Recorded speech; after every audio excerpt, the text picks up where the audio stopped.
New মার্কেটে দেশীয় অস্ত্রশস্ত্র নিয়ে হেলমেট পরা হামলাকারী কারা? গত 18 এপ্রিল রাতে তুচ্ছ ঘটনার জেরে হোটেল কর্মচারী ও ঢাকা কলেজের শিক্ষার্থীদের মাঝে ঝামেলার সূত্রপাত হয়। পরে তা রূপ নেয় রক্তক্ষয়ী সংঘর্ষে। পুরো নিউ মার্কেট এলাকা রণক্ষেত্রে পরিণত হয়। ওই রাতে শুরু হওয়া সংঘর্ষ থেমে থেমে মঙ্গলবার রাত পর্যন্ত চলে। এতে 2 জন প্রাণ হারান, আহত হন অর্ধশতাধিক। সংঘর্ষ চলাকালে গণমাধ্যমের ধারণকৃত ভিডিও ফুটেজ, ছবি এবং ঘটনার আশেপাশের সিসিটিভির ফুটেজে দেখা গেছে রামদা হকি স্টিক, লাঠি, রড হাতে হেলমেট পরা বেশ কয়েকজন খুবই বেপরোয়া। প্রশ্ন উঠেছে, ইট পাটকেল ছোড়া, ককটেল বিস্ফোরণের পাশাপাশি দেশীয় অস্ত্রশস্ত্র নিয়ে হেলমেট পরে বেপরোয়া মারধর করল কারা? শিক্ষার্থী ও ব্যবসায়ীদের দাবি, হামলা যারা চালিয়েছে তারা তাদের লোক নন, হামলাকারীরা তৃতীয় পক্ষের কেউ।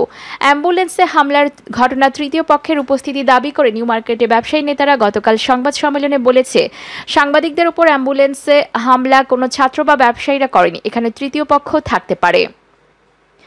অন্যদিকে ঢাকা কলেজ কর্তৃপক্ষ সংঘর্ষের পেছনে উস্কানির কথা বলেছে। শিক্ষার্থীদের সঙ্গে ব্যবসায়ী কর্মচারীদের সংঘাত বাঁধিয়ে কে কিভাবে ফায়দা হাসিল করতে চাচ্ছিল তার কারণ খুঁজছেন পুলিশ ও গোয়েন্দারা। এই লঙ্কাকাণ্ডের নেপথ্যে একাধিক গোষ্ঠীর উস্কানির তথ্য পেয়েছে পুলিশ।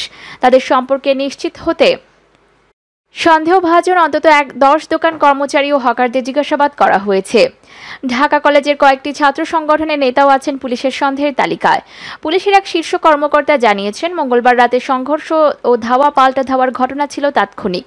তবে মঙ্গলবার দিনভর থেমে থেমে রক্তক্ষয়ী সংঘর্ষের নেপথ্যে উস্কানি দিয়েছে অন্তত 3টি রাজনৈতিক দলের বেশ কয়েকজন নেতা। তারা একাধিক ছাত্রের লাশ ফেলে ঘোলা পানিতে মাছ শিকারের নীল নকশায় মেতে উঠেছিল। এ কাজে সফল হলে দায়ভার চাপাতে চেয়েছিল পুলিশের ওপর। এই জন্য সংঘর্ষে লিপ্ত ছাত্র দোকান কর্মচারীদের নানাভাবে উস্কে দেয় তারা। দোকান কর্মচারীদের সঙ্গে মিলে সংঘর্ষে যোগ দেয় বহিরাগতরা। এসব তথ্য জানতে পেরে পুলিশ সর্বোচ্চ সতর্কতার সঙ্গে পরিস্থিতি মোকাবেলা করে। ঘোলা পানিতে মাছ শিকারের নীল নকশায় লিপ্তদের কয়েকজনকে শনাক্ত করতে পেরেছে পুলিশ।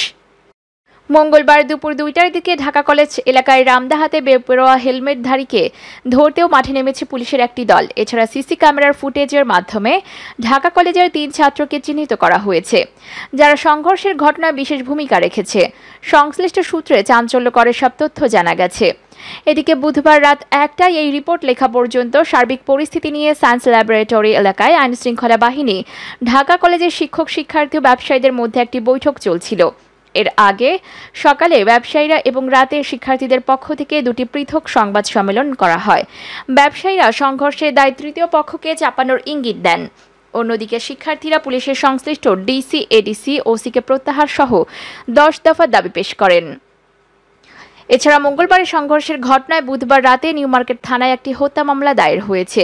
পুলিশের নিউ মার্কেট জোনের সহকারী কমিশনার শরীফ মোহাম্মদ ফারুকুজ্জামান যুগান্তরকে বলেন, সংঘর্ষের ঘটনায় নিহত নাহিদের বাবা বাদী হয়ে একটি হত্যা মামলা করেছে। এতে অজ্ঞাতনামা ব্যক্তিদের আসামি করা হয়েছে। পুলিশের পক্ষ থেকে আরেকটি মামলা হতে পারে বলে জানান তিনি। ব্যবসায়ী কর্মচারী ও ঢাকা কলেজের শিক্ষার্থীদের মধ্যে 2 দিনের রক্তক্ষয়ী সংঘর্ষের ঘটনার পর বুধবার পরিস্থিতি শান্ত হলেও পুরোপুরি সচল হয়নি নিউ মার্কেট এলাকা। সেখানকার সব মার্কেটের দোকানপাট বুধবার সারাদিন বন্ধ ছিল। ঢাকা কলেজের প্রধান ফটক ছিল তালাবদ্ধ। বিবাদমান কোনো গ্রুপই রাস্তায় না থাকায় নতুন করে বিশৃঙ্খল পরিস্থিতি সৃষ্টি হয়। পুরো এলাকায় মোতায়েন আছে বিপুল সংখ্যক পুলিশ। তবে দোকান খুলতে বুধবার সকাল থেকে ব্যবসায়ী কর্মচারীরা মার্কেটগুলোর সামনে জড়ো হয়েছিলেন। তবে সকাল থেকে মিরপুর রোড সহ আশেপাশের সব লেন খুলে দিলে স্বাভাবিক হয় যানবাহন চলাচল। বিকালের দিকে দোকানপাট খোলার চেষ্টা করলে ঢাকা কলেজের সামনে পরপর কয়েকটি ককটেল বিস্ফোরণ ঘটে। এতে ফের আতঙ্ক ছড়িয়ে পড়ে। সতর্ক অবস্থান নেন দোকান কর্মচারী ও হকাররা।